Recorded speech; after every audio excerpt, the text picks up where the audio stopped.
अगर हम college exam की बात करें या फिर बोर्ड एग्ज़ाम, स्कूल एग्ज़ाम की बात करें, तो उनके लिए भी काफ़ी अच्छे-अच्छे टीचर यूट्यूब पे हैं या फिर हम किसी कॉम्पिटिटिव एग्ज़ाम की तैयारी करें, तो उनके लिए भी है। लेकिन याद रहे कि जो कॉम्पिटिटिव एग्ज़ाम के लिए जो टॉपिक्स होते हैं, है ना? वो लगते सेम टॉपिक्स हैं जो हमारे बोर्ड एग्ज़ाम में जैसे कि, है ना? लेकिन काफ़ी डिफरेंट होते हैं दोनों, उनके बीच में काफ़ी डिफरेंट होता है। Welcome to the podcast let's learn from simple with Nikhil. तो आज हम तेजा के साथ बात करेंगे कुछ टॉपिक्स पे। तो तेजा सबको सबसे पहले हाय बोल दे। हाय! जी। तो तेजा सबसे पहले तेरी कुछ हॉबीज बता दे कि जिससे मतलब कि लोग रिलेट कर सके। मेरी हॉबीज़ है, खेलना सबसे बड़ी हॉबी है, हॉकी खेलना। हॉकी खेलता हूँ मैं और दोस्तों के साथ अगर हॉकी प्लेयर्स ज़्यादा नहीं मिल पाते हैं, ठीक है, तो गली क्रिकेट में थोड़ा-सा क्रिकेट खेल लेता हूँ और कुछ ज़्यादा कोई हॉबी नहीं है। म्यूज़िक सुनना भी थोड़ा पसंद करता हूँ, बस। ओके, तो सबसे पहला मेरा जो क्वेश्चन है कि तूने अब तक 3 एग्ज़ाम दी थी और तू तीनों में बहुत ही अच्छे से पास हुआ है। मतलब कि पास हुआ है या तेरा हो चुका है? तो मैं तेरे से जो मेनली जानना चाहता हूँ कि तेरा जो way of preparing for examination मतलब कि तू एग्ज़ाम के लिए कैसे प्रिपेयर करता है? मैं जो अपना प्रिपरेशन स्टार्ट करता हूँ, मेनली सबसे पहले मैं सिलेबस से स्टार्ट करता हूँ, मतलब सर्च मारता हूँ कि यहाँ पे सिलेबस कैसा हो, कौन से पैटर्न में क्वेश्चन पेपर आएँगे, है ना? क्वेश्चंस के पैटर्न क्या होंगे, किस-किस टाइप के होंगे, जैसे न्यूमेरिकल आंसर टाइप होगा, मल्टीपल सेलेक्टिव क्वेश्चंस होंगे, मल्टीपल चॉइस क्वेश्चन होगा, इन टाइप से क्वेश्चंस होते हैं। फिर उनके बीच में और फिर रीज़निंग एबिलिटी ये सब क्वेश्चन्स देखता हूँ। लैंग्वेज अगर क्वेश्चन है तो उनको कुछ क्वेश्चन सॉल्व करता हूँ। जैसे कि रीज़निंग की क्वेश्चन है, मैंने कहीं पे सुना था कि अगर हम म्यूज़िक सुन लें, उसके बाद कुछ देर मतलब म्यूज़िक सुने, उसके बाद अगर हम रीज़निंग के क्वेश्चन सॉल्व करते हैं, तो वो आसानी से सॉल्व हो जाता है। बस इसी तरीके को मैंने यूज़ किया था मेरे कॉलेज के एक एग्ज़ाम में, वो भी काफ़ी अच्छा कॉलेज है। तो उसमें सिर्फ़ रीज़निंग क्वेश्चन और एप्टीट्यूड ही आते हैं, तो मैंने वो जब एग्ज़ाम देने गया, तो उससे पहले मैं सिर्फ़ म्यूज़िक सुन के ही गया था और फिर वहाँ पे मैंने अपना एग्ज़ाम क्रैक किया था और फिर मैं सेलेक्ट भी हो गया था उस एग्ज़ाम के लिए। है ना? और फिर जनरली मैं रात में पढ़ना ज़्यादा प्रेफ़र करता हूँ, क्योंकि रात में ज़्यादातर माहौल शांत होता है, मेरे आस-पास के घर के आस-पास के और मेरा ऐसा मानना है कि रात में हमारा माइंड जो है ज़्यादा एक्टिव होता है एज़ कम्पैरिज़न टू आफ्टरनून और फिर मॉर्निंग। इसलिए रात में पढ़ना ही ज़्यादा प्रेफ़र करता हूँ। सिलेबस के अकॉर्डिंग पढ़ता हूँ, कुछ-कुछ चीज़ें यूट्यूब से पढ़ लेता हूँ, कुछ ऐसे टीचर्स वहाँ से ढूँढ के निकालते हैं यूट्यूब से कि कौन से टीचर अच्छा पढ़ाते हैं, है ना? हर सब्जेक्ट वाइज़ वहाँ पे टीचर मिल जाते हैं। अगर हम कॉलेज एग्ज़ाम की बात करें या फिर बोर्ड एग्ज़ाम, स्कूल एग्ज़ाम की बात करें, तो उनके लिए भी काफ़ी अच्छे-अच्छे टीचर यूट्यूब पे हैं या फिर हम किसी कॉम्पिटिटिव एग्ज़ाम की तैयारी करें, तो उनके लिए भी है। लेकिन याद रहे कि जो कॉम्पिटिटिव एग्ज़ाम के लिए जो टॉपिक्स होते हैं, है ना? वो लगते सेम टॉपिक्स हैं जो हमारे बोर्ड एग्ज़ाम में जैसे कि, है ना? लेकिन काफ़ी डिफरेंट होते हैं दोनों, उनके बीच में काफ़ी डिफरेंट होता है। हाँ, तो बहुत ही अच्छे से बताया तुमने कि हाँ, एग्ज़ामिनेशन की प्रिपरेशन कैसे करते हो कि मेनली कि सिलेबस देखो मतलब देख मैं जो समराइज़ कर रहा हूँ कि सिलेबस देखो, हाँ, उसके अकॉर्डिंग टू मतलब कि टॉपिक टू टॉपिक क्लियर करते जाओ और क्वेश्चन पेपर हुँ, देखो, है ना? हुँ। मतलब कि हाँ ऐसा ही जी। करना है ना? प्रीवियस ईयर के क्वेश्चन पेपर सॉल्व करो और हाँ, टॉपिक से मतलब सिलेबस से बाहर का ज़्यादा कुछ पढ़ो नहीं, है ना? और ऐसा ओके। भी होता है कॉम्पिटिटिव एग्ज़ाम में कि मान लो हम 100% सिलेबस कवर नहीं कर पाते हैं, कि अभी जैसे जेईई का एग्ज़ाम हुआ, है ना? मेरा जेईई भी क्लियर हुआ है, तो मैंने 100% सिलेबस कवर करके नहीं गया था। कुछ-कुछ पोर्शन देखे थे और जो ज़्यादा मार्क्स रखते हैं, उनको फिर मैंने सेलेक्ट किए और उन पोर्शन पे ही ज़्यादा ध्यान दिया और पढ़ा। और इस तरीके से पढ़ा कि उनमें से कहीं से भी क्वेश्चन आए, वो टॉपिक मेरे ना छूटे और मैंने यही किया और फिर मैं जेईई में भी सेलेक्ट हो गया। ओके। और अगर हम यही चीज़ अगर 12th के बेसिस पे देखें, जैसे अभी 12th और 10th के बोर्ड आने वाले हैं, तो उस हिसाब से अगर जी। देखें, तो हमें 10th और 12th के बोर्ड का प्रिपरेशन कैसे करनी चाहिए तेरे हिसाब से बता? जब मैं 12th में था, जब मैंने जैसे प्रिपरेशन किए थे उसके मुताबिक बताता हूँ। जवाहर नवोदय विद्यालय से मैंने अपनी 12th पास आउट किया वहाँ से। तो मेरे पास मेरे जो सीनियर के दिए हुए कुछ प्रीवियस ईयर के क्वेश्चन पेपर थे, वो मैं रखा था, सँभाल के रखा था। मेरे पास लगभग 5-6 सालों का मतलब पिछले 5-6 सालों का पेपर रखे हुए थे मेरे पास। मैं हर दिन उन क्वेश्चन पेपर को सॉल्व करता था। तो सारे क्वेश्चन उनमें से अभी भी ऐसा कोई सा भी क्वेश्चन नहीं है उन क्वेश्चन पेपर में जो मेरे से सॉल्व ना हो। मैं उस टाइम पे ऐसे करता था कोशिश, जो सॉल्व नहीं होता था, मैं टीचर्स से पूछता था जाके। एक बार मैडम नहीं बता पाई, दूसरी बार मतलब बार-बार उन क्वेश्चन्स को ट्राई करते रहता था। कुछ-कुछ रिफ्रेशर्स होते हैं, ठीक है? उनके भी हम यूज़ करते थे, मतलब कि एनसीईआरटी को छोड़ के जो बाकी बुक्स होते हैं, उन पे भी थोड़ा-थोड़ा सा ध्यान देते थे। और फिर कुछ टीचर्स भी होते हैं अच्छे से, जो काफ़ी अच्छे से रिवीज़न कराते हैं, जो खुद सैंपल पेपर हमें प्रोवाइड करते हैं, उन सैंपल पेपर को सॉल्व करता था। और इस तरीके से मैंने अपनी 12th बोर्ड का एग्ज़ामिनेशन की तैयारी की, जिसमें मेरा काफ़ी अच्छा परसेंट भी आया था, 86% करीबन। ओके, मतलब कि देख, अगर 12th का देखें तो हमें मतलब कि प्रीवियस ईयर क्वेश्चन पेपर्स ज़्यादा फ़ोकस में रहना चाहिए, मतलब कि एक अगर हुँ। देखा जाए तो। और जैसे टॉपिक भी होते हैं, कुछ-कुछ टॉपिक्स होते हैं जो अक्सर जैसे कि प्रीवियसली फिज़िक्स का मतलब मुझे कि अभी भी याद है, वो हाँ, मतलब प्रीवियस ईयर में आए हुए टॉपिक्स होते हैं, जो हमेशा रिपीट होते रहते हैं। जैसे अभी भी मुझे याद है कुछ-कुछ टॉपिक्स, वो साइक्लोट्रॉन वाला होता है, एक डायग्राम बनाने का आता है, 5-6 नंबर का आता है, ठीक है? हाँ, उसके बाद फिर फिज़िक्स में और आता है, हमारा ट्रांसफार्मर वाला आता है ना? 2 तरीके के ट्रांसफार्मर होते हैं, उन दोनों ट्रांसफार्मर के डायग्राम के साथ में आता है। मैथ्स में भी आता है integration of sine x, cos x ऐसा करके साथ में दिए रहते हैं, जिसको हम आइलेट के थ्रू सॉल्व करते हैं। तो ये कुछ चीज़ें जो हैं हमेशा रिपीट होती हैं हमारे बोर्ड एग्ज़ाम में। इन चीज़ों पे ज़्यादा ध्यान देना और 2-3 क्वेश्चन इन पे भी कर देना। हाँ। अब तेजा, एक चीज़ ये है कि पता है, एग्ज़ामिनेशन के वक़्त एक टेंशन हो जाता है हमें कि पेपर कैसा आएगा? भले प्रिपरेशन हमारी 100% है, 100 के 100 से ज़्यादा, मतलब कि इतनी ज़्यादा कि सब कुछ याद है, फिर भी हमें एक टेंशन होता है। तो उसको रिलीज़ करने के लिए तू क्या करता है? मतलब कभी मतलब कुछ तो किया होगा तूने? हाँ, उसका टेंशन रिलीज़ करने का सबसे एक अच्छा तरीका है, वो डिपेंड करता है कि मैं कौन से सब्जेक्ट के लिए हूँ। मैं मैथ्स और केमिस्ट्री में था, तब भी मेरा काफ़ी ज़्यादा टेंशन था मैथ्स, केमिस्ट्री में। तो मैं मतलब बहुत देर तक नहाना पसंद करता था मैथ्स और केमिस्ट्री के लिए। तो हम लोग क्या है नवोदय में नल को खोल देते थे, है ना? बच्चे हॉस्टल के बच्चे शैतान होते ही थे। तो जिस वज़ह से पानी थोड़ा ज़्यादा वेस्ट होता था, लेकिन हम उसी के नीचे बैठ के नहाते थे। थोड़ा लंबा टाइम तक नहाता था, जिससे काफ़ी फ्रेश फ़ील होता था, तो टेंशन भी कम होता था। लेकिन जब मैं बात फिज़िक्स पेपर की करूँ, मुझे आज भी याद है कि मैं बिना नहाए फिज़िक्स पेपर देने जाता हूँ, अभी भी, चाहे वो कॉलेज लाइफ़ में हो या स्कूल लाइफ़ में होता था।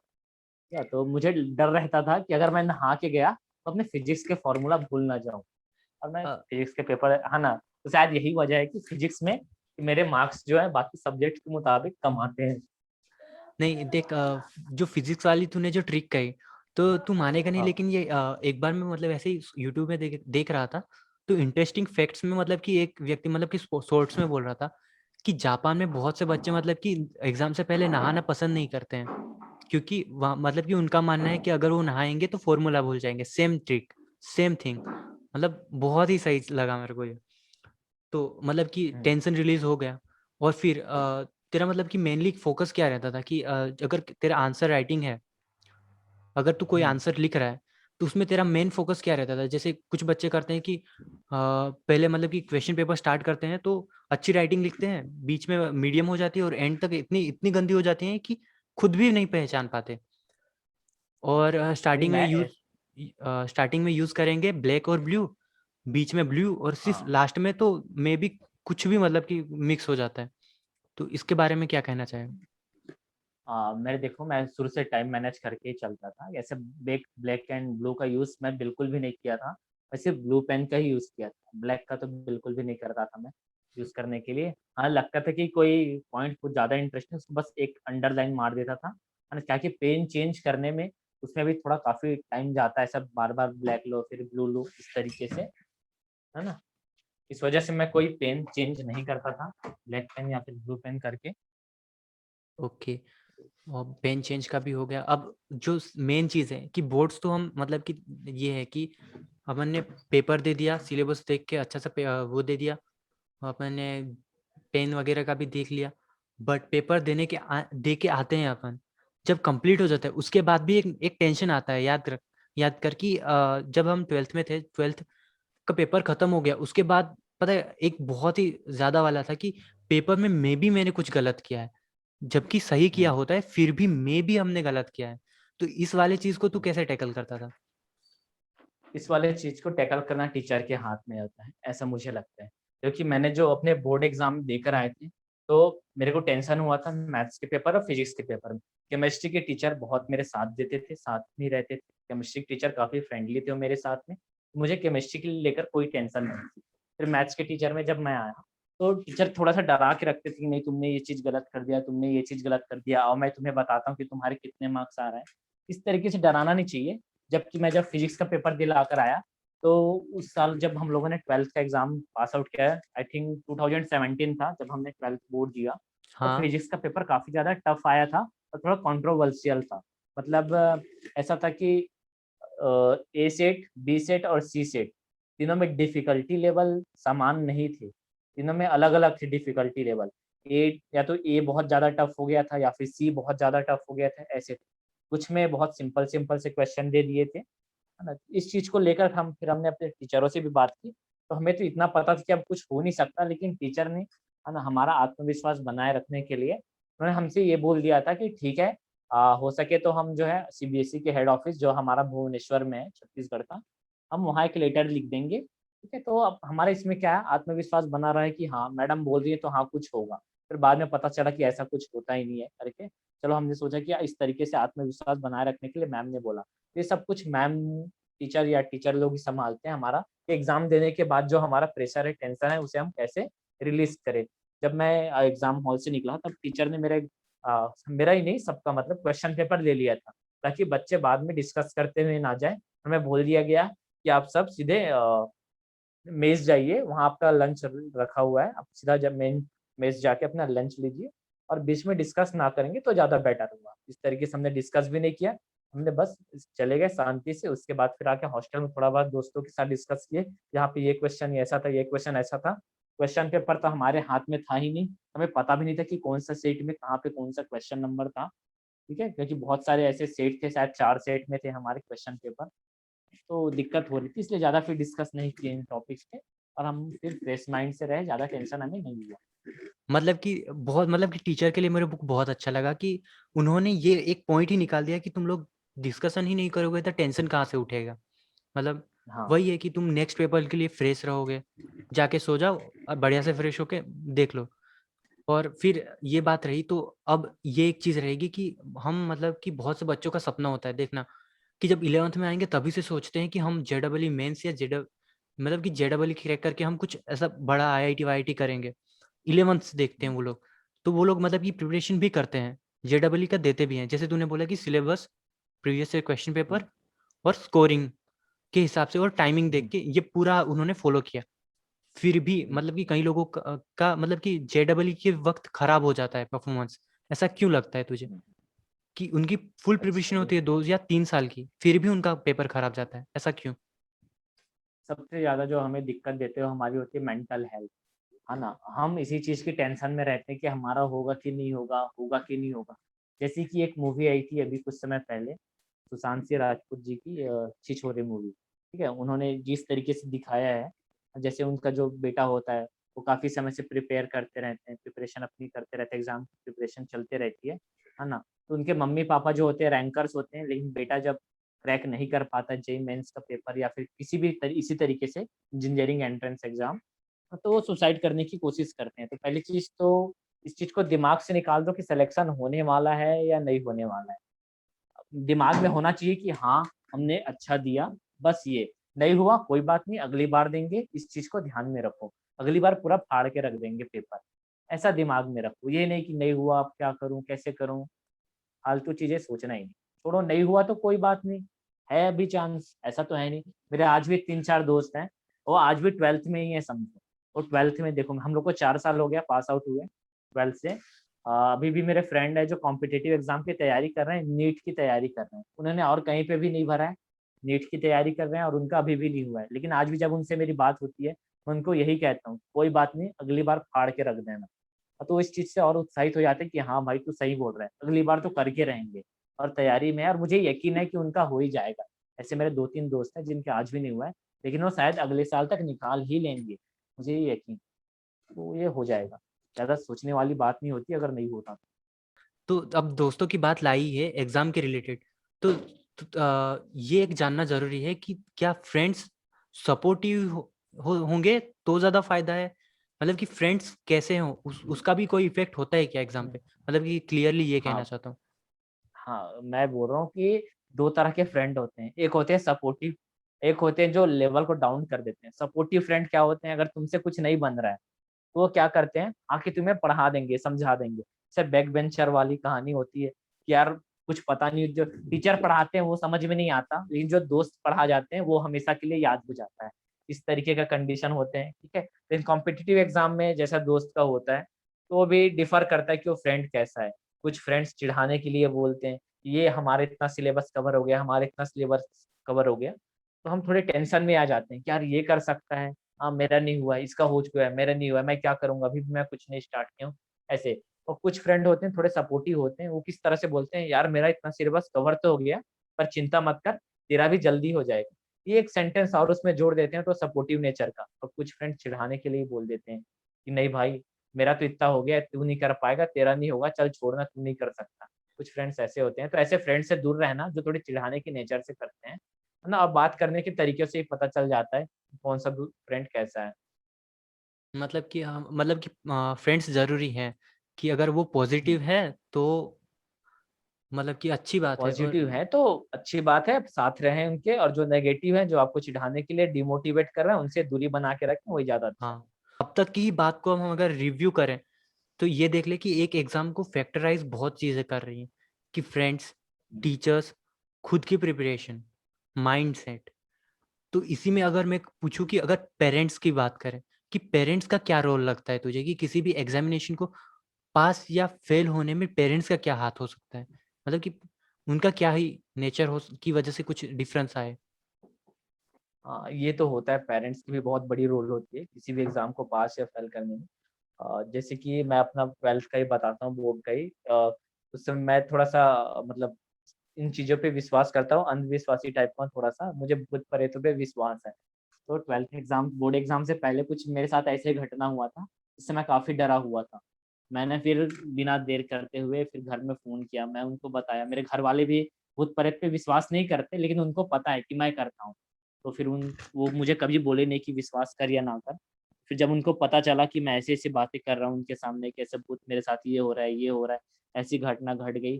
तो उसके बाद फिर उन्होंने मेरी बात को सुनते हुए एक बाबा जी को बुलाया। फिर कुछ मेरे साथ कुछ जो भी बाबा जी ने मंत्र-वंत्र किए, मेरे को ठीक किया। तब हाँ ना, तो उनको मतलब इतना सपोर्ट किया उन्होंने कि चलो हम नहीं मानते, लेकिन लड़का मानता है, उसका एग्ज़ाम खराब ना हो, इस वजह से हम उसको थोड़ा सपोर्ट कर देते हैं। बस मतलब यही कि सोच के वो लेकर आए थे। एक प्रकार से मेंटल हाँ, ब्रेकडाउन नहीं किया और जो हाँ, मतलब तेरा ब्रेक हो रहा था कि जहाँ पे भले ही वो हाँ, उसको अंधविश्वास था तू सपोर्ट। आज समझ रहा है बट उस टाइम नहीं समझ रहा हाँ, था। तो उसको उन्होंने हाँ। मतलब कि प्लास्टर एक प्रकार से दीवार को प्लास्टर ही करवा दिया बाबा जी के थ्रू। जी। जी, जी। बिल्कुल, उन्होंने बिल्कुल भी नहीं सोचा कि नहीं, नहीं ये सब फालतू सी बात है, इसको हम नहीं लेते। पर उसको अगर वो ऐसा बोल देते कि ये सब फालतू ही है, तो हो सकता था कि मेरा बोर्ड एग्ज़ाम थोड़ा खराब जाता। लेकिन उन्होंने ऐसा बिल्कुल भी नहीं किया, उन्होंने मेरा ही सपोर्ट किया कि हाँ, तू बोल रहा है सही है, हम इसका इलाज लाते हैं। फिर इस तरीके से वो आए, है ना, हॉस्टल में आए, मैं हॉस्टल में रहता था। फिर मेरा ये ठीक किए और मैं काफ़ी अच्छा फ़ील करता था। और फिर जब भी मेरा एग्ज़ाम जाता था, मेरा इंग्लिश का एग्ज़ाम सबसे पहला हुआ था। तो मेरा 12 नंबर का तो क्लियरली छूट गया था बोर्ड एग्ज़ाम में, पहला एग्ज़ाम था बोर्ड का। है ना, मैंने लाइफ़ में भी कभी तक बोर्ड नहीं थी, सीधा 12th क्लास में दिया। फिर जब 5th में बोर्ड होते थे, तब मैं सीबीएसई में था। फिर 8th बोर्ड, जब तक 8th में पहुँचा, बोर्ड हट चुका था। फिर 9th क्लास से मेरा नवोदय में सिलेक्शन हो गया। है ना, फिर इसी वजह से मुझे डायरेक्ट 12th में देने का मौका मिला।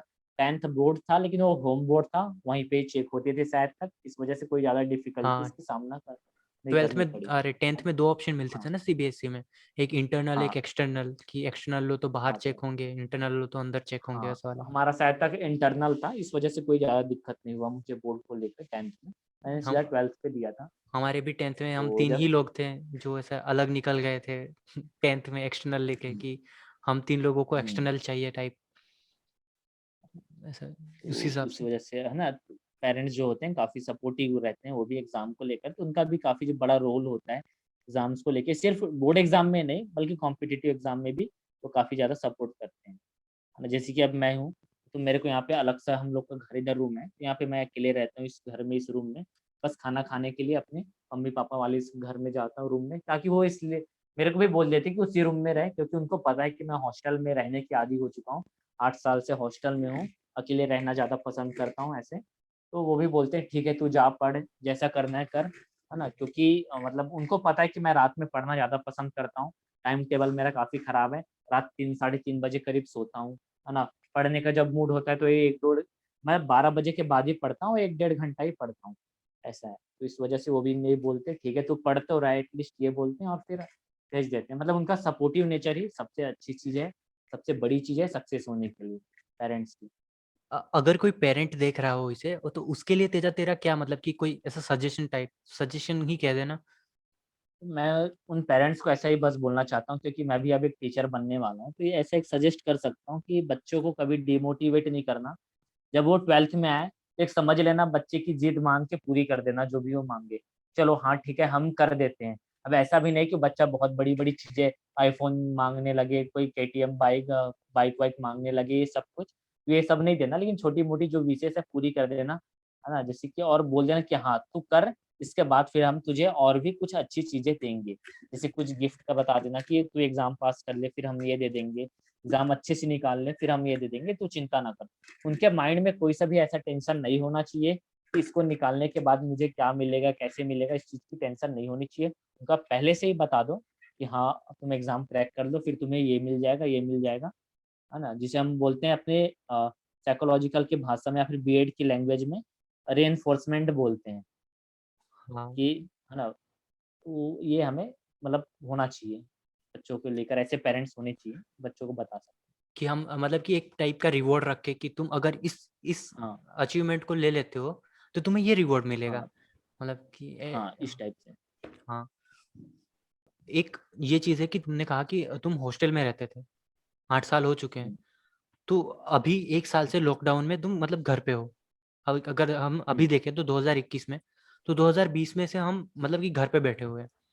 तो ये डिफरेंस कुछ तो मतलब कि 1 ईयर का ऑब्जर्वेशन होगा ना कि वो कोई डिफरेंस देखा होगा कि हॉस्टल लाइफ में और अभी तुम घर पे हो, उस लाइफ में कुछ ऑब्जर्वेशन कि कोई डिफरेंस है दोनों में?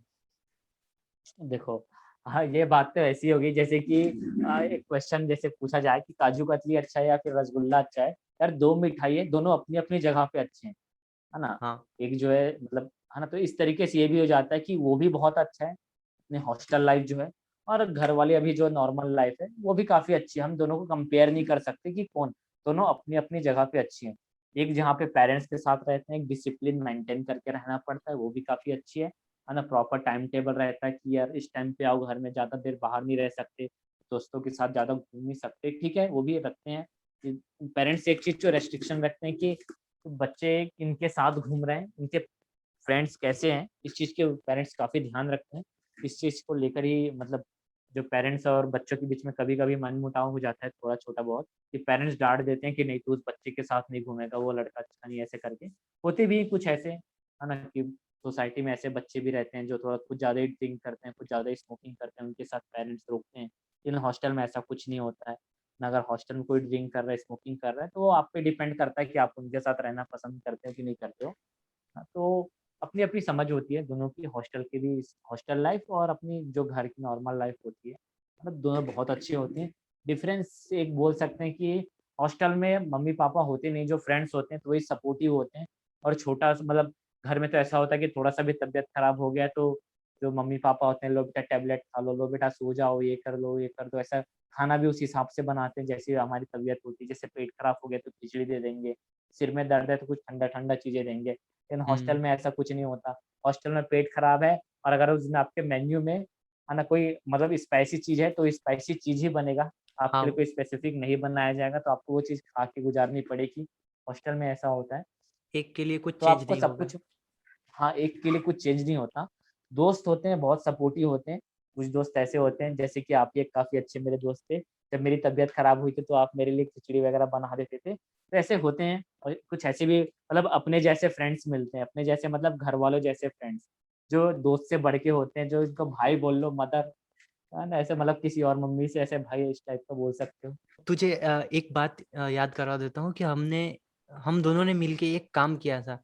याद है कि आप सेकंड ईयर में थे या फर्स्ट हुँ, ईयर में थे, रूम नंबर तब हम रूम नंबर हमारा 33 था। हाँ, तब हमने एक वीडियो हाँ, बनाई थी यूट्यूब के लिए हाँ। कि हम यूट्यूब की सबसे पहले वीडियो द ब्यूटीफुल टावर, हाँ, उसकी वो बात कर हमने रहे क्या सोच के बनाई थी, वो याद दिला बस।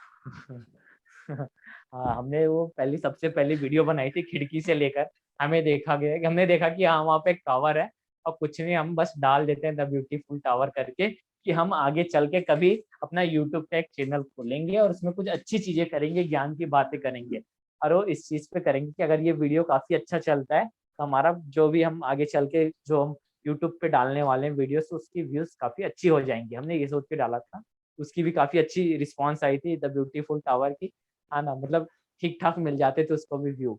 हाँ, अरे वो तो याद तो करना कि हमने मतलब कि उस टाइम अपने मतलब कि मेनली क्वेश्चन यही था ना अपने माइंड में कि ये यूट्यूब चैनल हाँ होता क्या है? मतलब ये लोग बनाते हाँ, क्या है? मतलब क्यों बनाते हैं? हमने बस ऐसे ही डाल दिया था, बस देखने के लिए कि क्या होता है इसको डालने के बाद। पहले तो कुछ आता पता था नहीं यूट्यूब के बारे में, हमें बस देखना आता था, वहाँ पे डालना नहीं आता था, कैसे शूट करेंगे क्या करेंगे। हमने बस एक वीडियो ली, अपलोड कर देते हैं कि यूट्यूब पे, देखते हैं कि होता क्या है, कैसे होता है। हमें इसके बारे में कुछ बेसिक भी नहीं पता था। अब चल के अभी तक कुछ आगे बढ़ चुके हैं 3-4 सालों में, कि अब बट फिर भी इस उस तरीके टाइम से याद वीडियोस कर कि डालते हैं। अपने को एक सीनियर ने अपने को पूछा था कि बीबी की वाइन्स देखते हो? और शायद हाँ से अपन दोनों का सेम रिएक्शन था कि ये क्या है? याद है? हाँ, कि बीबी की वही। वाइन्स क्या है? तो उन लोगों ने मज़ाक उड़ाया था कि तुम लोग बीबी की वाइन्स नहीं पता, क्या करते हो तुम लोग? तो तब से पता है अपने एक ये हुआ था कि हाँ कि ये यूट्यूब क्या है और यूट्यूबर्स क्या होते हैं? और यूट्यूब को कैसे हाँ सफ़र क मतलब कि सर्फ कैसे करना है? उससे पहले अपने लिए बस यूट्यूब एक जगह थी जहाँ पे मूवीज़ होती हैं, उससे ज़्यादा कुछ नहीं था। हाँ, बस उसके वही बाद था यूट्यूब। जो चेंजेस आए एज़ अ यूज़र तेरे तेरे हिसाब से कि अ, तुझे ऐसा लगता है कि जैसे-जैसे तू यूट्यूब देखता गया, वैसे-वैसे जो तू देखता है, उसमें भी बहुत सारी ग्रोथ आई? मतलब कि पहले तू कुछ बहुत ही इमैच्योर देखता था, तो वहाँ से लेके अभी कुछ बहुत ही अलग सी चीज़ें देखता है। ऐसा कुछ तेरे को ऑब्ज़र्व हुआ क्या? हाँ, ये तो हुआ, ऑब्ज़र्व हुआ काफ़ी। पहले मैं देखता था तो पहले एज भी ऐसा था कि अपने पास नया-नया तब इंटरनेट आया था, वाई-फाई मिला था फ्री का। तब 4G का आया आया था, जियो उस टाइम पे लॉन्च हुआ था जब हम 12th से पास आउट हुए थे, उसी टाइम पे हुआ था जियो का, है ना? तो मुझे आज भी याद है जब हम पहले फर्स्ट ईयर में थे तो एक 3G फ़ोन रखे थे, वाई-फाई मिलता था वहाँ पे। तो हम 3 दोस्त थे और हम जानवरों की तरह यूज़ करते थे वहाँ के वाई-फाई को। हम मतलब कि 50 जीबी हम तीनों के, ये हम तीनों का मिला के 50 जीबी हो ही जाता था दिन का, हम इतना ज़्यादा देखते थे। तब दिन भर देखते रहते थे, दिन भर देखते रहते थे। तो फ़ोन को ऐसे चार्जिंग में लगा के, इधर चार्जर लगा हुआ है फ़ोन में, कोई बात नहीं हम देखेंगे। खाना भी अपने रूम में ले जाकर खाते थे, है ना? देखते, देखते, देखते, देखते तो हम लास्ट में कभी-कभी करते थे कि चलो देख लेते हैं किसका कितना खर्च हुआ है। तो देख लेते थे कभी-कभी, है ना? फिर 30 जीबी, 40 जीबी, कभी-कभी 50 जीबी भी ऐसा हो जाता था। तीनों अरे! का कुछ मिला ज़्यादा के? ही नहीं बोल दिए। हाँ, तीनों का मिला के इतना तो हो ही जाता था ना हम लोग का। हाँ, इतना हो ही जाता था। मुझे याद है ना, मेरा खुद हाँ, का हो जाता था हाँ, 20 से 25 जीबी। हाँ, जीबी। और मेरा खुद का हो जाता था 15-20, ऐसा 20 जीबी करीब मेरा था, वसावे का भी हो जाता था। तो इस तरीके से हमारे 50 जीबी तीनों का मिला के हो जाता था। मतलब हम क्या बोलते हैं ना कि फ्री में मिल रहा है तो कुछ हद से ज़्यादा यूज़ करो। हम ऐसा यूज़ करते थे और हम तीनों के पास सिर्फ़ उस टाइम पे 3G फ़ोन था। है ना? निखिल के पास सैमसंग का था। एक हमारा फ्रेंड था रूममेट, आकाश नाम का। उसके पास चाइना मैं का था। माइक्रोमैक्स का रखा था। हाँ, नहीं, नहीं, चाइना का नहीं था भाई, माइक्रोमैक्स, सैमसंग और जियोनी, ये 3 ही थे हम। हाँ, उसके बाद में फिर 4G फ़ोन रखे, शायद सबसे पहला वसावे के पास आया था 4G फ़ोन, हाँ, उसके पास 4G फ़ोन रियलमी पहला आया का। था एमआई का, हाँ, उसके बाद हाँ, एमआई का। फिर उसके बाद तेरे पास आया था, फिर उसके बाद फिर मैं लिया था। हाँ, वो तो फिर अब बहुत डेवलपमेंट हुआ। तो अब ये हो गया कि हमने मतलब कि यूट्यूब में बहुत ही अभी अभी भी गिने तो अपने को बस अब अगर यूट्यूब यूज़ कर रहे हैं उसको 3 साल या चौथा साल चल रहा है ऐसा वाला अपना हाँ, टाइम ऐसा है। बोल सकते हैं कि हम। हाँ, तो अपना एक यूज़र एक्सपीरियंस रहा है यूट्यूब के साथ। अब मतलब कि जिस जिस हिसाब से हाँ, हमने देखा है, हम दोनों जानते हैं। तो उस हिसाब से ये एक एक बात बता कि फ्यूचर क्या लगता है तुझे? अगर कोई इंसान चाहे, तो क्या यूट्यूब में अपना फ्यूचर बना सकता है? ये डिपेंड करता है कि वो कैसी चीज़ें सोचना है, डालना चाहता है यूट्यूब में। ठीक है? अब जैसे कि हुआ कि तुम मीम्स बना के डालते हो, तो काफ़ी अच्छा फ्यूचर है मीम्स को लेके। ऐसे छोटे-छोटे एजुकेशनल चीज़ें डालते हो, तो भी काफ़ी चीज़ें। अब तुम कोई बहुत लंबी वीडियो डालते हो 50-60 मिनट की जिसमें सिर्फ़ लेक्चर हो, तब थोड़ा-सा वहाँ पे कम है ना? तो कुछ एजुकेशनल चीज़ें डालो, ठीक है? तो बिल्कुल, और उसको पार्ट्स-पार्ट्स में डालो, 15 मिनट, 20 मिनट तक का डाल दो तो, क्योंकि बंदे जो जाते हैं यूट्यूब में, है ना, वीडियो देखने के लिए, वो अपने मजे के लिए ही आते हैं, एजुकेशनल पर्पस के लिए बहुत कम जाते हैं, ठीक है? वो अपने मौज मस्ती के लिए बहुत ज़्यादा जाते हैं, ठीक है? ओके। तो इस वजह से ऐसी चीज़ें डालो, है ना? वीडियोज़ डालो, ऐसे वीडियोज़, ऐसे चीज़ें डालो कि काफ़ी मतलब एजुकेशनल हो थोड़ा-सा, मतलब सुनने में मज़ा भी आए, ना थोड़ा टाइम पास भी हो जाए, टाइम पास के लिए मैक्सिमम लोग जाते हैं यूट्यूब पे, ऐसा बोल सकते हैं। हाँ, काफ़ी मतलब अच्छा लगता है ना? जाके कुछ टाइम इस समय स्पेंड करना उसमें, है ना? कुछ-कुछ वीडियोज़ देखना, जैसे फ़नी वीडियोज़ होते हैं, जैसे कि बीबी के वाइन्स बनाते हैं, फ़नी वीडियोज़ हमारे, है ना? कैरी मिनाटी हमारे बनाते हैं, तो ये सब काफ़ी अच्छा रहता है। हाँ, मतलब कि यही है कि मोस्ट ऑफ लोग मतलब कि एंटरटेनमेंट के लिए आते हैं, ये बात तो सही है। हाँ, लेकिन हाँ, मतलब कि ये तेरे विचार हैं अब, इसमें मतलब मैं कुछ नहीं कह सकता कि हाँ, कि ये गलत हो सकता है या सही हो सकता है, ये तेरे खुद के विचार हैं। हाँ, तो मेरे हाँ, खुद के विचार है। हाँ, कि ये सोचते हैं। फिर जैसे कि बोले थे कि फ्यूचर का, करियर का, तो हाँ, काफ़ी अच्छा ब्राइट फ्यूचर इसमें भी बना सकते हैं। जैसे कि अभी हमने खुद देखा है कि बहुत सारे ऐसे हैं, तो बहुत सारे मतलब एजुकेशनल वीडियो बना के डालते हैं, उन लोग का भी काफ़ी अच्छा फ्यूचर बना हुआ है। ठीक है, जैसे कि अभी हमारे फिजिक्स के अमित झा सर हैं, काफ़ी अच्छा पढ़ाते हैं। हमारे खान सर हैं, काफ़ी ज़्यादा वायरल हुए, बहुत अच्छा, है ना? और एंटरटेनमेंट पर्पज़ के लिए तो काफ़ी लोग फेमस ही है, जैसे हमारे भुवन बाम जी हैं, है ना? कैरी मनाटी जी हैं। और उसके बाद फिर हमारा पाकिस्तान से भी एक है लूज़ टॉक करके, वो भी काफ़ी अच्छा वीडियोज़ उस समय डालते थे, है ना? जो काफ़ी फ़ेमस हुए। तो इस तरीके से एजुकेशनल भी और उसके साथ-साथ कॉमेडी या फिर मनोरंजन के लिए कुछ छोटी-मोटी चीज़ें डालना भी काफ़ी अच्छा रहता ओके। अभी इंटर्नशिप भी कंप्लीट हुई है, मतलब कि जैसे तूने कहा कि टीचर बनने वाला है और है। मतलब कि हाँ। एक टीचिंग लाइन मतलब कि है, ये एग्ज़ैक्टली ये हो हुँ, गया। तो हुँ। तेरी क्या एक्सपेक्टेशन है कि तू कैसे पढ़ाएगा? कि एक मतलब कि टीचिंग प्रोफ़ेशन के हिसाब से पूछ रहा हूँ। हमने जो मेथड्स पढ़ी हुई हैं, जो 4-5 मेथड्स है कि भाई डेमोंस्ट्रेशन हाँ, हो गया या लेक्चर मेथड हो गया, इंडक्टिव, डिडक्टिव, कुछ भी जो मेथड्स हैं, उसमें से तुझे क्या लगता है कि तेरे हिसाब से कि तू देखो कौन-सी मेरे मेथड इन हिसाब से फ्यूचर लगता है। फॉलो कर हाँ। सकता है? देखो, मेरे को लगता है कि पढ़ना अलग होता है और उसको प्रैक्टिकली अप्लाई करना बहुत अलग-सी बात है। हमने पढ़ने में तो 5 ई मेथड जो पढ़ा है हमने, सबसे पहला एंगेज पढ़ा है, एलैबोरेट पढ़ा है, ऐसे करके एंगेज, एक्सप्लोर, एलैबोरेट, ऐसे करके एक्सप्लेन, इवैल्यूएट, इस तरीके से 5 ई मेथड पढ़े हैं यहाँ पे। यहाँ डेमोंस्ट्रेशन मेथड पढ़ा है, इंडक्टिव, डिडक्टिव पढ़ा है। तो ये पढ़ने में अच्छा लगता है, लेकिन इन मेथड को वहाँ पे अप्लाई करने में बहुत सारी दिक्कतें आती हैं। इस वजह से, है ना? तो प्रैक्टिकली नॉलेज रखना जो कि काफ़ी अच्छी बात होती है। तो ये मेथड्स जो हैं, मुझे लगता है कि ये मेथड, सभी मेथड का तो मिला के एक नया मेथड बना दो या फिर सभी मेथड के थोड़ा-थोड़ा चीज़ें यूज़ करो। क्योंकि एक सिर्फ़ एक मेथड से पढ़ाया नहीं जा सकता है। ये काफ़ी दिक्कत होगी एक मेथड से पढ़ाने में, ठीक है? तो इन फ्यूचर मैं यूज़ करूँगा भी तो सभी का थोड़ा-थोड़ा सा ही करूँगा। किसी एक मेथड को ही लेके नहीं पढ़ा सकते। जैसे कॉलेज होता है, वहाँ पे आपको अलग से चार्ट बना के डेमोंस्ट्रेट करना पड़ता है, ठीक है?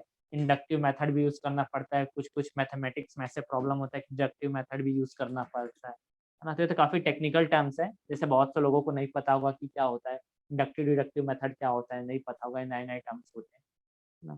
तो है ना, ऐसे जो मेथड्स होते हैं उनको प्रैक्टिकली अप्लाई कर पाना थोड़ा-सा दिक्कत होता है। लेकिन जब हम पढ़ाने जाते हैं और एक ज़िम्मेदारी के साथ पढ़ाते हैं तो ऑटोमेटिक ये सब चीज़ें अप्लाई होती जाती है, हमें पता भी नहीं चलता कि हाँ, हमने ये सब चीज़ अप्लाई कर लिया है। जब लास्ट में खुद को इवैल्यूएट करने के टाइम आता है, तब हमें पता चलता है कि हाँ, हमने ये चीज़ भी अप्लाई कर अप्लाई दिया किया है, है, हाँ। जाने-अनजाने में ये चीज़ भी हमने यूज़ किया है। ये होता है। मेरा ये एक चीज़ मुझे जहाँ तक मुझे याद है, तुझे मीम्स बड़े पसंद हैं। हाँ, मैं मीम्स बनाता भी हूँ। हाँ, मीम्स बनाता भी है। तो ये हाँ, तू मीम्स मतलब कि तेरे लिए क्या है? जैसे जैसे कोई एक मान ले किसी के लिए नोवेल जो होती है वो एक चीज़ होती है कि वो चीज़ उसके लिए एक हॉबी जैसी होती है या फिर वो एक उसकी हाँ। आर्ट है टाइप। तो तेरे लिए मीम्स देखो, क्या है? हाँ, देखो मीम्स जो है ना, हाँ, अपने मन को हल्का करने का एक, जैसे होता है ना गाली, कि मन के हाँ, भावनाओं को बाहर लाने का एक तरीका। हाँ, गाली कितनी, मतलब जिस आदमी ने गालियाँ बनाई, वो कितना बड़ा साइंटिस्ट होगा। उसी तरीके से मीम्स भी है, जिस आदमी ने मीम्स बनाए, है ना? तो वो अपनी सारी इमोशंस उसमें ला के रख देता है, कि यार वो कैसा है, वो फनी आदमी है, या फिर किसी आदमी को ट्रोल करना पर्टिकुलरली मीम्स में यही करते हैं कि किसी को ट्रोल कर देते हैं, फनी मोमेंट, किसी चीज़ को आपस को काट-पीट के जोड़ देते हैं ताकि वो फनी चीज़ बन जाए।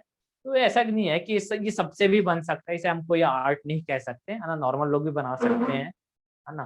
ऐसा कोई पर्टिकुलर, हाँ, लेकिन एक हॉबी ही मान लो, हाँ, अच्छा लगता है मीम्स बनाना। हाँ, ये दूसरों को हँसाना पसंद होता है उस टाइप से। जैसे मैं भी काफ़ी अच्छा बना लेता हूँ 2-4 अपने। हाँ, तो हाँ, दूसरों को मैंने शेयर देखे कर हैं। देता हूँ कि देख लो। हाँ, तो तो अब ये मेरा कोई यही ऐसा क्वेश्चन आर्ट है। नहीं बोल सकते। हाँ, हुँ, एज़ अ क्वेश्चन कि do you think memes help कर सकते हैं हमें इन टीचिंग? हाँ, बिल्कुल कर सकते हैं। कि जब अगर बिल्कुल हम कर सकते पढ़ाने हैं गए, मीम्स। तो हम मीम्स के मतलब कि हाँ। चार्ट बना के रखे, तो क्या वो उससे बच्चे हुँ, सीख सकते हैं? अच्छा देखो, अभी आप लोग को शायद आपको पता होगा कि अभी फॉरेन में एक यूनिवर्सिटी है, जो मीम्स पे डिग्री दे रही है ना? तो मीम्स वहाँ पे क्या सिखाया जा सकता है सोचो, कि किस तरीके से हम मीम्स को बनाएँ, जो एजुकेशनल पर्पज़ के लिए भी बने, फ़नी पर्पज़ के लिए भी बने, एंटरटेनमेंट पर्पज़ के लिए भी बने। कुछ म इसी टाइप की सिखाया जाएगा वहाँ पे, कि हाँ, मतलब जो तीनों काम आएँ, जो हमें सिखाया भी जाए, एंटरटेन भी करे और थोड़ा-सा फ़नी हो। तो ऐसे ही मीम्स हम बना सकते हैं, ठीक है? कि जो कुछ हमें सिखाए। जैसे कि कुछ-कुछ मीम्स होते हैं जिनमें फैक्ट दिए होते हैं काफ़ी सारे। यहाँ पे ये हुआ, यहाँ पे ये हुआ, ऐसे करके। या फिर कुछ मीम्स ऐसे होते हैं जो काफ़ी ज़्यादा मतलब पॉलिटिकली बैकग्राउंड को लेकर बनाया जाया होता है, पॉलिटिकल बैकग्राउंड को। तो ऐसे भी मीम्स होते हैं जो कुछ थोड़ा एजुकेशनल पर्पज़ के लिए भी बना दिया जाता है। कि हाँ, लोग देखें और समझ जाएँ एक झटके में। मीम्स तो यही होता है कि एक नज़र में हम सारी फीलिंग्स को उसमें देख लें कि क्या है, कैसा है, समझ जाएँ उन फीलिंग्स को कि उस मीम्स में क्या है। तो हाँ। एजुकेशनल पर्पज़ के लिए भी हम बना सकते हैं ऐसे मीम्स। जैसे मैंने एक देखा हुआ था कि 7 लोग एक एक एक जगह पे एक ही मतलब के पे तलवार करके हैं और सातों लोगों के नाम हुँ। दिए हुए हैं कि ये भाई ये जो के है ये कितनों को डिनोट करता है पूरे फिज़िक्स में। हाँ। ये हाँ, तो मुझे पता है ये चीज़ जो है मैंने ये चीज़ देखी है 8 या 9 थे, है ना? तो ये जो है काफ़ी ज़्यादा चीज़ें को ये हाँ ना, मतलब डिनोट करते हैं इस तरीके से, तो एजुकेशनल पर्पज़ के लिए भी ये होता है, इसे हम म मान सकते हैं। ये मतलब कि इन एट द हाँ, एंड इतना ही ना कि हम मीम्स का भी इस्तेमाल कर सकते हैं। मतलब कि हम हाँ, अगर देखा जाए तो सोशल मीडिया का हर तरीके से इस्तेमाल कर सकते हैं। बस जी, यूज़र पे बिल्कुल। डिपेंड करता है। हाँ, हाँ। जैसे कि अब हमारे जो खान सर हैं, खान सर के भी तो कुछ मीम्स आते हैं, एजुकेशनल वाले होते हैं, तो वो भी तो काफ़ी अच्छी चीज़ें ही बताते हैं उनके मीम्स में। जो उनका मीम बनता है खान सर का, उसमें अच्छा चीज़ ही होता है। वो फ़नी होता है, लेकिन वो बात समझने और सोचने वाली होती है कि हाँ, ये सही है ये बात। तो भी तो एजुकेशनल मीम में ही आया। हमारे एक और हैं, जो सर है केमिस्ट्री पढ़ाते हैं और शायद फिज़िक्स भी पढ़ाते हैं, ऐसे करके हैं। यूट्यूब में उनका है, सर का नाम याद नहीं आ रहा है। वो भी काफ़ी अच्छे उनके ऊपर मीम्स बनते हैं। छोटे-छोटे वीडियोज़ आते हैं उनके मीम्स के, 30 मिनट 30 सेकंड, 40 सेकंड के आते हैं। तो काफ़ी अच्छा रहता है उनका भी ये वीडियो। इसको हम मीम्स नहीं बोल सकते इतना सेकंड का, लेकिन काफ़ी अच्छा रहता है उनका भी। ओके, तो हम तो बोल सकते हैं कि एजुकेशनल पर्पज़ के लिए बना सकते हैं। बना सकते हैं। मीम्स। अभी जो मेरा जो नेक्स्ट मतलब कि नेक्स्ट जो क्वेश्चन मान लिया या जो टॉपिक सा है, वो रिगार्डिंग लास्ट ईयर के जो ये जो टेंशन आ रहा है अभी, जैसे कि अभी लास्ट ईयर खत्म होने वाला होगा, कई सारे बच्चों का। हाँ, फाइनल ईयर में होंगे अपने फाइनल स्टडीज़। ईयर में होंगे और अभी लॉकडाउन भी है। तो लॉकडाउन के वक़्त उन हाँ, पे टेंशन जो नॉर्मली रहना था, वो डबल हो चुका है। हाँ, क्योंकि मेबी हाँ। जो मेरा सोचना है उस हिसाब से कि अपॉर्च्युनिटीज़ जो थी वो हाफ़ हो चुकी है, एक तरीके से देखें तो। बिल्कुल, बिल्कुल। हाँ, अपॉर्च्युनिटीज़ हाफ़ हो चुकी है और कॉम्पिटिशन डबल से ट्रिपल हो गया है। हाँ, तो उस रिगार्डिंग तेरा क्या सोचना है कि क्या जॉब टेंशन अभी जो डॉब जॉब टेंशन आएगा लोगों को, उससे अगर रिलीज़ हो हुँ, मतलब कि उसको रिलीज़ करना हो तो उनको क्या करना चाहिए? ऐसा अकॉर्डिंग टू अच्छा। यू जॉब टेंशन रिलीज़ करने के लिए पूछ जॉब रहे या हो? फिर जो लास्ट ईयर हुँ, एंडिंग जो अब लास्ट ईयर एंड हाँ, होने वाला है, फिर हाँ, उसके बाद हम क्या करें? या क्या होगा, हाँ, क्या हाँ। होगा? तो वही, मास्टर्स वही। करें या ये सब कुछ, तो इन सब टेंशन्स में से अगर थोड़ी देर के लिए कोई इंसान अपने आप को रिलीज़ करना चाहे, तो वो कैसे कर सकता है? हाँ, मतलब हाँ। कोई तो आइडिया है? ठीक है, ठीक है। हाँ, आइडिया एक छोटा-सा हम ये कह सकते हैं तो हमारे लिए भी टेंशन है, हम भी फाइनल ईयर में ही हैं, है ना? हमारा क्या अब देख लो हम सब मतलब टीचर बनने वाले थे, सीटेट एग्ज़ाम दिए रहते हैं और इतनी सारी जो वैकेंसीज़ आई है हमारी एकलव्य स्कूल की आई है और भी काफ़ी सारे स्कूल्स के आए हैं, वो सब हम फिल अप कर रहे थे। अब हमारा सीटेट ही नहीं है, सीटेट एग्ज़ाम ही नहीं हुआ, अब हम ये सब भर ही नहीं सकते। तो ये सब काफ़ी ज़्यादा टेंशन आते हैं। तो टेंशन तब और ज़्यादा आता है कि हमारी जो इकोनॉमिकल कंडीशन है, जो घर का बैकग्राउंड है कि कैसा है यार हमारा, है ना? कि मतलब कुछ ज़्यादा मतलब पैसे की बहुत ज़रूरत है, ऐसे वाले बिलॉन्ग करते हैं या फिर थोड़ा ठीक है, नॉर्मल है, मिडल क्लास फैमिली है, चल जाएगा।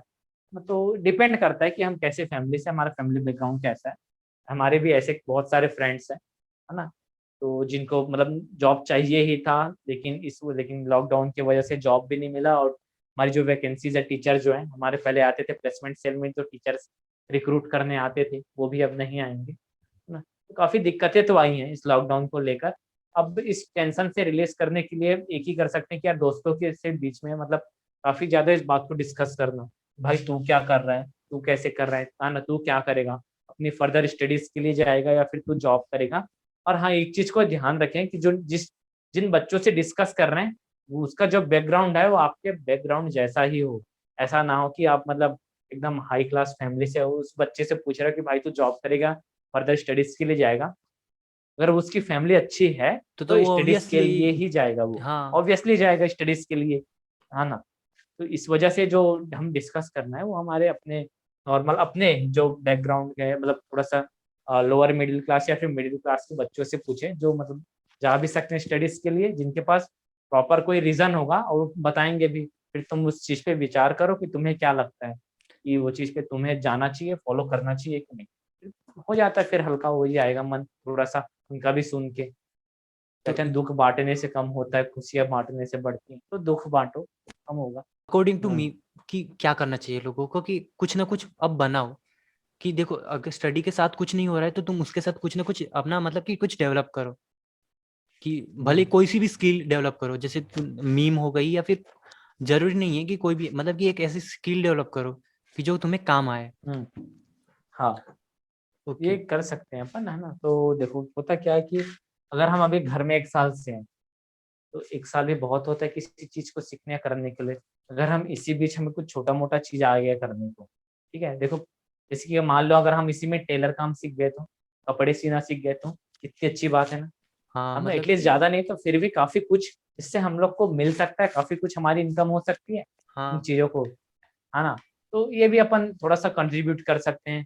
चलो हमने और क्या सीख सकते हैं अपन, सभी बच्चे के पास आज स्मार्टफ़ोन है, लैपटॉप होता ही है। स्मार्टफ़ोन तो है सबके पास, हाँ और सबके पास इंटरनेट है। एटलीस्ट तो स्मार्टफोन और हाँ, इंटरनेट तो है ही बहुत सही। हाँ, ये तो है ना? तो हम इनसे भी कुछ अच्छी चीज़ें ले सकते हैं, सीख सकते हैं यूट्यूब से, इन इन स्मार्टफ़ोन और यूट्यूब के मदद से, है ना? और फिर उसको हम ऑनलाइन अप्लाई भी कर सकते हैं। कई ऐसे मतलब हम जो जितने भी हैं सब टीचिंग फ़ील्ड में जाने वाले हैं, अभी हमारे जो बैचमेट्स हैं। तो हो क्या रहा है कि बहुत सारे ऐसे ऐप हैं, है ना? जो ऑनलाइन ट्यूटर जो है ना माँग कर रहे हैं, ऑनलाइन ट्यूशन टीचर जो डिमांड कर रहे हैं, वहाँ हम पढ़ा सकते हैं ऑनलाइन। काफ़ी अच्छी वहाँ पे फ़ीस मिल रही है ना? वहाँ पे पर मिनट ₹5 है शायद तक। तो इस तरीके से काफ़ी अच्छी मिल जा रही है, जो भी थोड़ा बहुत हम लोग को जिससे पॉकेट मनी भी आ सकता है और हो सके तो घर चला सकते हैं। हाँ इसी चीज पे मतलब कि वहाँ से मिल जाती है ना? मे बी महीने इन के 10-12 हज़ार रुपए मिल जाते हैं। तो इस सिस्टम को समझने के लिए मे बी इन फ्यूचर अपन इसके मतलब हुँ। कि जो मेन इस चीज में अपने हिसाब से जो मास्टर है उससे अपन मे बी बात करें तो इस चीज के लिए अपन बात करेंगे उसके साथ तब तू भी जुड़ना मेरे साथ तेजा। जी, जी बिल्कुल। एट दी एंड तेजा तू आया बहुत अच्छा लगा कि एक ही बार में तू मान गया कि हम ये एक पॉडकास्ट का कुछ आइडिया सोच रहा हूँ तो हम ये करके देखते हैं ट्राई करते हैं इसके लिए बहुत ही थैंक यू। धन्यवाद। वेलकम, वेलकम भाई। मतलब फर्स्टली तूने सपोर्ट से स्टार्ट किया है तो रहेगा कि मैं सोचता हूँ कि तेरा हमेशा से ऐसा ही सपोर्ट बना रहे और नेक्स्ट सेशन में भी हम ऐसे मिलते रहें। अरे तू दोस्त रे, तेरे लिए जान भी हाजिर, हमेशा मिलते रहेंगे अपन। ओके तो इसी के साथ एंड करते हैं मिलते हैं नेक्स्ट में।